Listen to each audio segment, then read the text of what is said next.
Please welcome to the stage, Steve Heisler. You know, everybody goes through a rebellious phase when they're a child. Some people do drugs, drugs. Some people drink, they steal the key to their parents' liquor cabinet and they drink. Some people receive a lot of oral sex at rainbow parties, which is a party in which all the women wear different colored lipsticks and then they blow all the guys. Or so I've been told by MSNBC that this happens. My rebellious phase happened by accident, weirdly enough, and it happened the way that most things happen to me. Basically, it was a misunderstanding in which I did not understand sarcasm. So this is the story of that misunderstanding. When I was in 4th grade, I was living in a suburb of Chicago, and I had a younger brother and an even younger sister. So we had a pretty big household, and my mom, because of that, had a very regimented household. We had dinner at the exact same time, every single day, and we all sat in the exact same places. And we ate very specific foods. We were not allowed to have foods like nitrates, which I don't know if you know, back in like the 90s, nitrates were in everything. Nitrates might have been in the water for all I knew. There were a lot of nitrates and we were not allowed to have them. We were also allowed to watch TV for 1 half-hour TV show a night and play video games for 1 half-hour a night, which I felt was the most sacrilegious thing you could do to somebody who had no friends, was to limit his outlets for finding virtual friends. To be fair, my life wasn't that bad. I lived in the suburbs. It was a relatively affluent suburb of Chicago. So all things considered, I was fine. Like during Halloween, we would collect money for UNICEF. We were like those people, we were okay. We were doing just fine. But I didn't realize how badly I thought I was doing until I met this kid named Aaron Siegel. Aaron Siegel was a 5th grader. So I was the 4th grader, he was the 5th grader. He was older and he was wiser, and we became best friends. And I'm not just saying that because he had a rat tail. I'm saying that because his house was amazing. His house was like a fun house mirror version of my house. So let me give you a couple of examples. So my mom, as I said, had very specific things that we were allowed to eat. Like I would have veggie bacon. Before Yves was a brand that made veggie bacon. I ate veggie bacon. We had tofu hot dogs. At Aaron Siegel's house, I had Captain Crunch for dinner. And even though I got a migraine from all the malnutrition, it was great. I ate it for dinner. We weren't even allowed to have Captain Crunch because it probably had nitrates in it. I ate it there. It was awesome. My dad owned an advertising agency, and he would occasionally bring home some swag. Like, for example, I don't want to make you guys jealous, like car dealership t-shirts, pens from a credit union, and occasionally hockey tickets to the Blackhawks, Chicago Blackhawks, and they were like in the mezzanine section. Pretty cool, right? Aaron Siegel's dad literally worked for a candy company.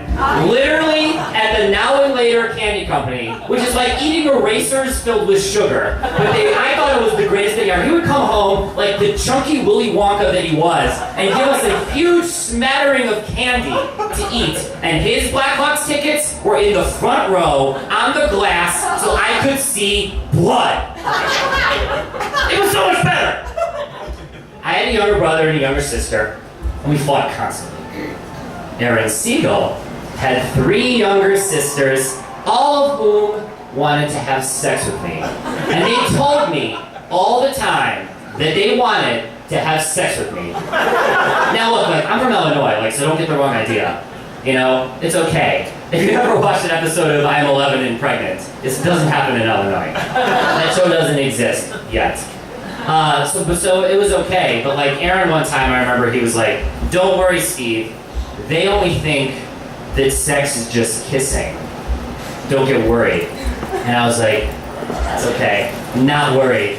And in my mind I was like, "It's not just kissing."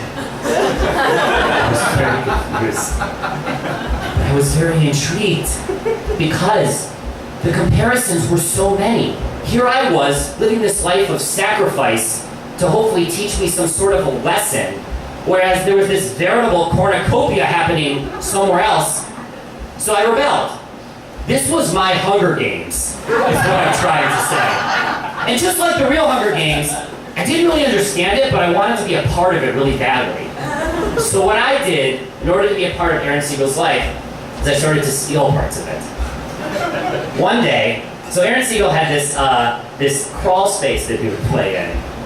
It was much cooler sounding than I'm making it sound. It was an asbestos-filled shaft. Does that sound cool enough for you all?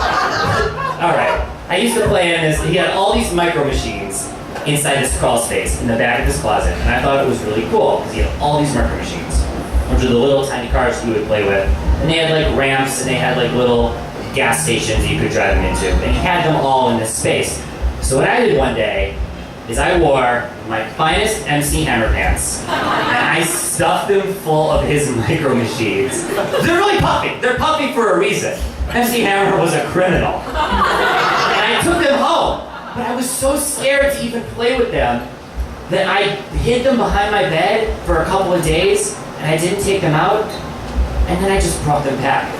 I was new to rebelling. This was a new thing for me. I was very worried, but I still soldiered on. Another thing that we were not allowed to do in my house was watch PG-13 movies. I was in 4th grade, I wasn't even 13. Parental guidance was not part of this. So I rebelled, and when they were showing the movie It at Aaron Siegel's house, I watched It. It is a movie that is based on the Stephen King book, in which a maniacal clown goes through the shower drain and kills people. And the effects are so bad. And the plot is so bad. But I was so scared. You said you were scared? I was so scared.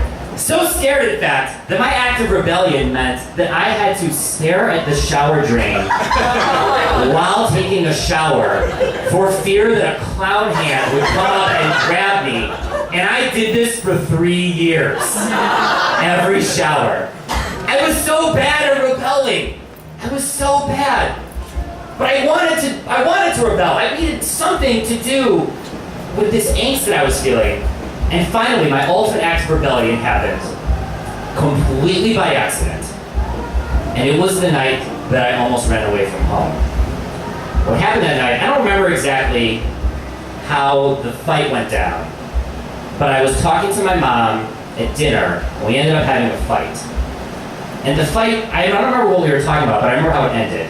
I was like, well, this would never happen at Aaron Siegel's house. And she was like, well, if you want to live at Aaron Siegel's house, why don't you go live at Aaron Siegel's house? And I said, great, because I didn't know that that was an option. I was like, awesome. And so I quickly ran upstairs, and I started taking all my stuff and throwing it on my bed, just gathering it. I vaguely remember calling him and being like, hey man, is it cool if I come live at your house forever? And he was like, I'm pretty sure he was like, yeah, sure, come on over. So I was like, got my permission, click, and I went back to my room and started continuing to throw stuff onto my bed. I was so angry. All my clothes, basketball cards, my copy of Final Fantasy II for Super Nintendo was all there. And I realized I couldn't carry it all a couple of blocks to Aaron Siegel's house. So I went back downstairs, and I was like, Mom, can I please have some bags with which to transport my stuff to Aaron Siegel's house? And she was like, sure, have all the bags that you want. And she opened the drawer and gave me all these black garbage bags and was like, is this enough? Do you want some more bags? And I was like, she's giving me permission. My mom. Oh, the wistful days in which I called her mom. Those days would be gone. I would have a new mom now. She was being so sarcastic. Reiterate, I did not understand sarcasm. I thought that was permission. So I went upstairs and I started throwing all my stuff into these bags. I took everything off the hangers. And I took everything out of the drawers. And I took everything out of my Super Nintendo and put it into the protective sleeve so that I could put it into the bag safely. And I was ready to go. I had these like 4 giant garbage bags, like Santa Claus big. Humongous. And then my mom walked in. And I don't know if it was because she was just so surprised that I actually went through with it. Well, I don't know if it was because all of the hard work that she had done to hang up all of my clothes and put them all in the drawers was now gone. know if it was because she was angry that she was sarcastic with a fourth grader and he didn't understand it. She was angry at herself. But I remember that she was really fucking angry. So angry, in fact, that I only remember 4 things from that year, and her anger has blocked out my birthday. Happy birthday, by the way. Because I don't remember my 4th grade birthday because of the anger. I was so scared. I suddenly just like burst out with anxiety and I started crying. And I had to stay in my room until my dad got home. My dad came in and he punched me so badly. No, I had never ever been grounded in my entire life, and I never was grounded after that. And I was grounded. Worst of all, I was banned from ever seeing Aaron Siegel again. Of course. Luckily though, this was near the summer, so school ended, and I went off to like summer camp. I think it was like basketball camp. I was really bad. Anyway, I wanted to be Michael Jordan, whatever. Didn't work out, obviously. And I didn't think about Aaron Siegel for like a week, which back then, it was like dog years. It was like 3 weeks or whatever. It felt like 3 weeks. And I went by his house just to like rebel, like one time for rebellion. I walked by and like everything had completely changed. There were different kids playing in the lawn. The house had been painted a different color. And I asked them where the seals were, and they were like, who were the seals? They just totally vanished out of thin air to go spread their candy joy somewhere else. I don't know. I still don't know. I still don't know what happened to Aaron Siegel. He might have joined the Rat Tail clan. I don't know. But I do think sometimes about what it would have been like had I actually left that night and lived with Aaron Siegel. I would have definitely been fatter. I would have definitely had high tolerance for violence. And I definitely would have had a harem of sexy women all over me all the time. But the one thing I wouldn't have was a sense of humor, because if there's one thing that I learned from this experience, it was how to spot a joke. Thank you very much.